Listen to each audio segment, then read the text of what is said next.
Ukrainian President Volodymyr Zelenskyy has accused China government led by President Xi Jinping of helping Russia by thus allegedly sending the country's weapon production workers to Russia to be producing gunpowder, artillery, among other military weapons, the enemy neighbouring country, Russia under President Vladimir Putin are using to attack and destroy Ukraine. Zelenskyy confirmed that Russia attacked Kharkiv with ballistic missiles as Christians set to mark this year Good Friday, which do herald the celebration of Easter, just as the United States government through the Office of the Secretary of State, Marco Rubio also on Friday said that if the war in Ukraine can't be stopped, the US will move on, because the US is not the cause of the war, and the North America country has been helping Ukraine since the start of the war, 3 years ago.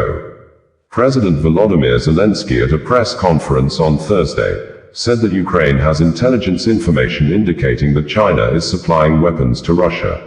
We received information that China is supplying weapons to Russia. Today we have information from intelligence about gunpowder, artillery. We will tell you about this in great detail next week, said Zelenskyy, adding that he has intelligence suggesting China, the world's second largest economy, is supplying arms to support Russia's invasion of Ukraine, and is manufacturing weapons within Russia. This, as China has always sought to project itself as a neutral party in the conflict, even as Beijing has forged stronger ties with Vladimir Putin, according to Associated Press. We had reported earlier this month that 2 Chinese nationals were captured fighting for Russia by Ukraine. The statement issued by President Zelenskyy on Thursday at the press conference marked the first time Ukraine is openly and publicly accusing China of aiding Russia's invasion in Ukraine. On the attacks carried out by Russia on Friday morning, Zelenskyy stated in quotes thus, "This is how Russia began this Good Friday, with ballistic missiles, cruise missiles, shaheeds, maiming our people and cities. A missile strike on Kharkiv, right on the city. Dozens of residential buildings were damaged, as well as an enterprise and vehicles. Around 70 people were injured, including 5 children. The youngest, Valeria, is just 2 years old. All the wounded received the necessary medical assistance. Tragically, 1 person was killed. Sumy, Russian attack drones. One of the targets was a regular bakery, an ordinary business that has served the city for decades. Tragically, 1 person was killed in this attack. My condolences to all who have lost loved ones. There were also Russian strikes on Dnipro, Kyiv, Mykolaiv, and Donetsk regions. Our rescuers, medics, and other emergency and specialized services are all responding and helping. I thank every single person who is saving lives and restoring living conditions in Ukraine's cities and villages. I am grateful to all our partners who are helping defend Ukraine. Every defense package matters. All air defense systems, sufficient supply of missiles for those systems. All this truly makes a difference. On the other hand, CNN reported that the US Secretary of State, Marco Rubio, said Friday that if it is not possible to end the war in Ukraine, the United States needs to abandon its efforts and move on. If it is not possible to end the war in Ukraine, we need to move on, he told reporters before departing Paris. We need to determine very quickly now, and I'm talking about a matter of days, whether or not this is doable. The comments come a day after he and Special Envoy Steve Witkoff met with European and Ukrainian allies as US President Donald Trump's administration pushes for an end to Russia's war in Ukraine. A US-authored outline of a peace plan had received an encouraging reception at the talks, according to a State Department readout, which did not give details on the outline. Rubio also spoke with Russian Foreign Minister Sergei Lavrov and conveyed the same outline, the readout said. Speaking Friday, Rubio said he and Witkoff had come to Paris to begin to talk about more specific outlines of what it might take to end the war, and whether or not this is a war that can be ended. If it's not possible, if we're so far apart that this is not going to happen, then I think the president is probably at a point where he's going to say we're done, he said. It's not our war. We didn't start it. The United States has been helping Ukraine for the past 3 years and we want it to end, but it's not our war, he added. President Trump has spent 87 days at the highest level of this government repeatedly taking efforts to bring this war to an end. We are now reaching a point when we need to decide and determine whether this is even possible or not. Which is why we're engaging both sides. We had reported that the Ukrainian President, Volodymyr Zelenskyy, has given state honors to some workers in the troubled Ukraine who have been supporting the military with production of weapons to enable the European country defend itself against Russia invasion that has been on since February 24, 2022, when President Vladimir Putin of Russia declared full-scale war on its closest neighboring and formerly brotherly country, Ukraine. President Zelenskyy said that more than 40% of all the weapons used in all the front lines to defend Ukraine are made in Ukraine. Federal High Court sitting in Lagos State has sentenced a businessman, Aniagor Godswill to 5 years imprisonment for refusing to accept Naira currency as a legal tender in exchange for the sales of diamond bracelet, demanding the company customers to pay in dollars, and the court in its ruling on Thursday ordered the diamond bracelet worth over $10,000 to be forfeited to the federal government. This, on the same vein, another federal high court in Ikoyi had on Tuesday sentenced a diamond businessman, Uzondu Precious Chimarobi, to 4 years imprisonment for also refusing to accept Naira as means of payment from his customers. And the court in Ikoyi also ordered the Cartier diamond wristwatch worth over $5,700 to be forfeited to the federal government. Details of the news reports as presented by the Public Relations Unit of the Economic and Financial Crimes Commission, EFCC, reads verbatim below. Lagos court jails businessman, company for refusal to accept Naira as legal tender. Justice Akintayo Aluko of the Federal High Court sitting in Ikoyi, Lagos, on Thursday, April 17, 2025 convicted and sentenced a businessman, Aniagor Godswill and his company, ICW, to 5 years imprisonment for their refusal to accept the Naira as a legal tender.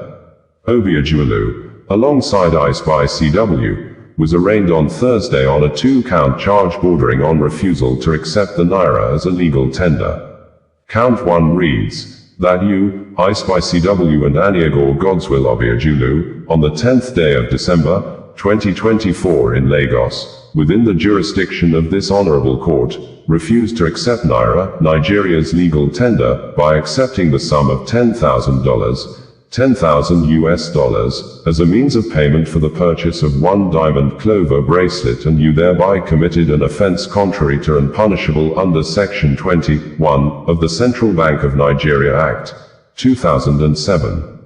Count 2 reads, that ICW and Aniagor Godswill on the 10th day of December, 2024 in Lagos, within the jurisdiction of this honorable court, directly retained the total sum of $10,000, which sum you reasonably ought to have known forms part of the proceeds of your unlawful activity, to wit, pricing and accepting USD as a means of payment for goods and services, and you thereby committed an offense contrary to Section 18(2)(d) of the Money Laundering, Prevention and Prohibition Act, 2022, and punishable under Section 18(3) of the same act. He pleaded guilty to the charges when they were read to him. In view of his plea, prosecution counsel, C.C. Accuses, tendered, in evidence, the payment receipt of the bracelet dated December 10, 2024, the defendant's statement dated December 27, 2024, and the diamond bracelet. Accuses also urged the court to convict the defendant as charged. Delivering judgment, Justice Aluko found the first and second defendants guilty and sentenced them to 6 months imprisonment each, with an option of fine in the sum of 50,000 naira, on count 1. The judge sentenced the second defendant to 4 years imprisonment, with an option of fine in the sum of 1 million naira, on count 2. Also, the judge pronounced a fine of 1,000 nairas, 1 million naira, on the first defendant on count 2. The diamond clover bracelet was ordered forfeited to the federal government of Nigeria. The two convicts bagged their imprisonment for pricing and accepting United States dollars as a means of payment for goods and services contrary to the Money Laundering Act. Court jails man 4 years for refusal to accept naira as legal tender. Justice Alexander Owoeye of the Federal High Court sitting in Ikoyi, Lagos, on Tuesday, April 15, 2025, convicted and sentenced one Uzondu Precious Chimarobi to 4 years imprisonment for his refusal to accept the naira as a legal tender. Chimarobi was arraigned by the Lagos Zonal Directorate 1 of the Economic and Financial Crimes Commission, EFCC, Awolowo Road, Ikoyi, Lagos, on February 5, 2025 on a 2-count charge bordering on refusal to accept the naira as a legal tender.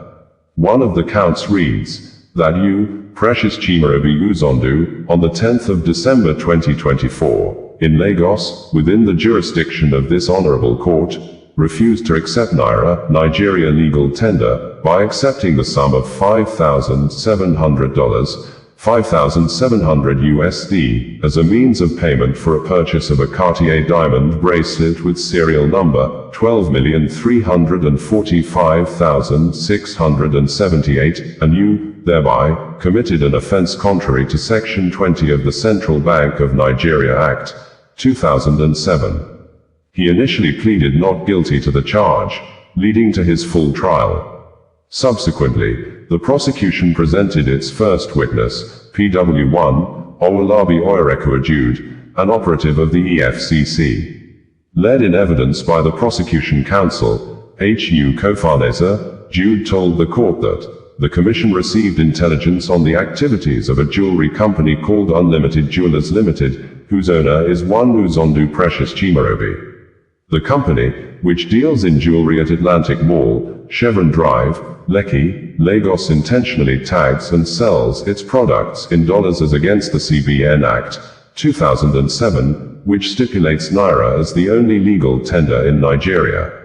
Continuing, he added that, subsequently, a covert operation was carried out, where an undercover operative of the commission disguised as a customer to purchase a diamond nail bracelet that was tagged $6,000 and bought it for $5,700.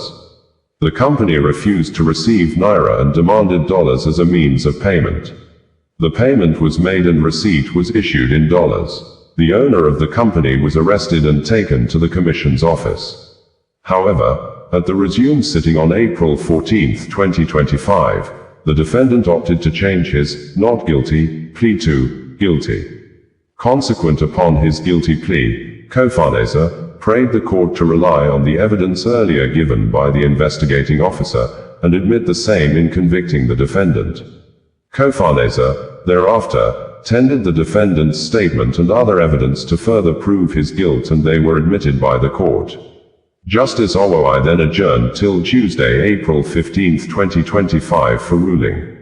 Delivering judgment, they found the defendant guilty and gave him an option of fine of 50,000 nairas, 50,000 naira, on count 1. The judge sentenced him to 4 years imprisonment, with an option of fine in the sum of 600,000 nairas on count 2. His Cartier diamond wristwatch was ordered forfeited to the federal government of Nigeria.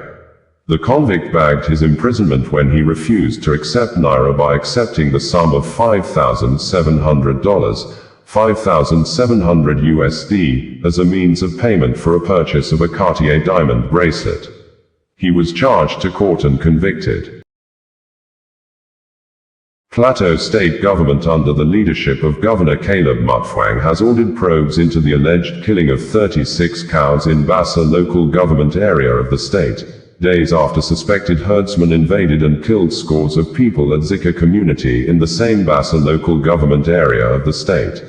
Local media stated that the killing of the cows said to belong to Malam Samela Nuhu occurred at Tafi Ghana Junction in the Zanwa ward area of Bassa local government area on Wednesday.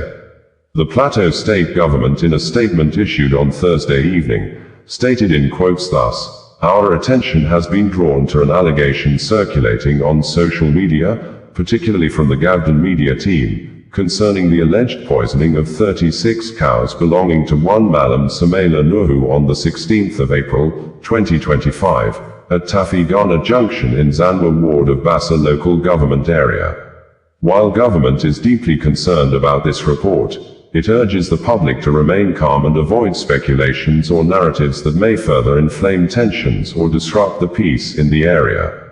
In line with Governor Caleb Manasseh Mutfwang's commitment to justice, transparency, and peaceful coexistence among all citizens and residents of Plateau State, the Ministry of Livestock Development, Veterinary Services and Fisheries has been directed to immediately commence a thorough investigation into the incident.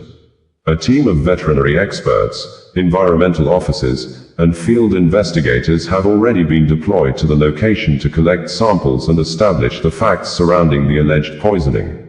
Government remains steadfast in promoting peaceful cohabitation, inclusive dialogue, and sustainable solutions to long-standing issues of land use and grazing practices. We therefore appeal to all stakeholders to avoid inflammatory statements and allow the due process of investigation to take its course, the Plateau State government stated on Thursday, as signed and made available by Joyce Loya Ramnap, Commissioner for Information and Communication, Plateau State. In an earlier news release, the Plateau State Governor, His Excellency, Barrister Caleb Manasseh Mutfwang, has paid a sympathy visit to Zika and Kimikpa communities in Kwal district of Bassa local government area, following the gruesome terrorist attacks that occurred between the late hours of Sunday, April 13th, and the early hours of Monday, April 14th, 2025.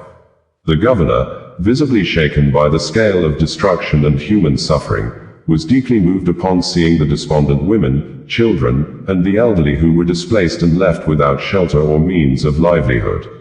He expressed his heartfelt condolences and reassured them of his administration's steadfast support during these trying times. Accompanied by the state's security chiefs, Governor Mutfwang stated that the government has re-evaluated and is re-engineering the state's security architecture to forestall further attacks and ensure lasting peace and stability across Plateau State. We are here to mourn with you, to pay our respects to those whose lives were cut short by this senseless act of terror.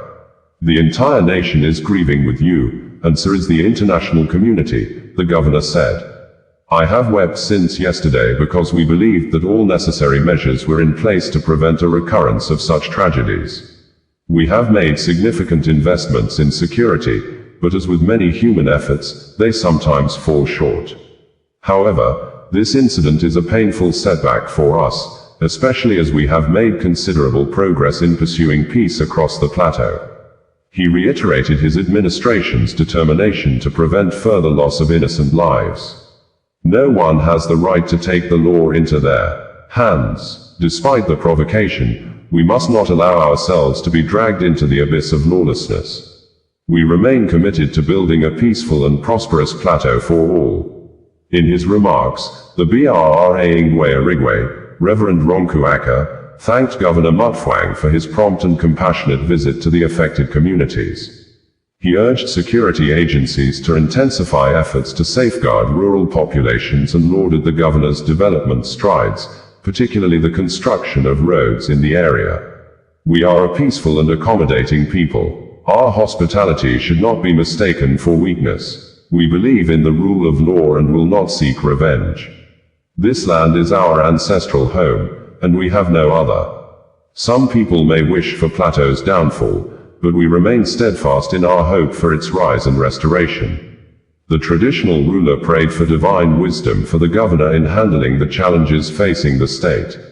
Meanwhile, Governor Mutfwang also received the Inspector General of Police, Dr. Kayode Egbetoken, who announced the deployment of more police personnel to Plateau State. He condemned the attacks and reaffirmed the police force's commitment to restoring the state's reputation as a beacon of peace and tourism in Nigeria, stated in quotes as signed and made available by Gyang Bia, Director of Press and Public Affairs to the Executive Governor of Plateau State on April 15, 2025. Before the Zika incident, the Plateau State Governor, Caleb Mutfwang had paid condolences to the people of Bokos and Mangu communities following attacks and killings in the area by suspected herders. At the visit, the governor said, "When I stood at the mass grave site in Bokos, I felt the full weight of what we have lost. I promised then, and I promise now, that a memorial will be erected to honor those lives unjustly taken. Their memory will not fade. At the St. Thomas Apostle Catholic Church, I saw courage in the eyes of the displaced. I thank the Church for being a sanctuary, and I commit that you will not remain displaced for long. Help is on the way. In Tayov, Mangu local government area, I saw lands that had been forcefully occupied. People building new homes with stolen materials. This is not only unacceptable, it is unlawful. I have directed security agencies and local authorities to begin a full documentation and enumeration process. Every land, every structure, every claim must be verified. Plateau is a land of hospitality, yes, but it is not a land without law. Anyone wishing to live here must do so lawfully and peacefully.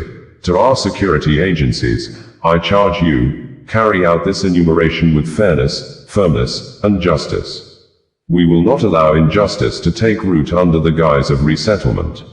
Let the world know, Plateau will rise again, not by violence, but by resilience. Not by fear, but by faith. Not by division, but by unity. We had reported that the Nigeria Inspector General of Police, IGP Kayode Egbetokun, on Tuesday visited Plateau State over the series of attacks that occurred on Sunday night in Bassa local government area of the state, which, according to the police, scores of residents were killed. This, as unofficial reports have indicated that more than 51 people were killed, with some of them burned to death at Zike community by the attackers. Accuses, bringing you the news in a more digital way.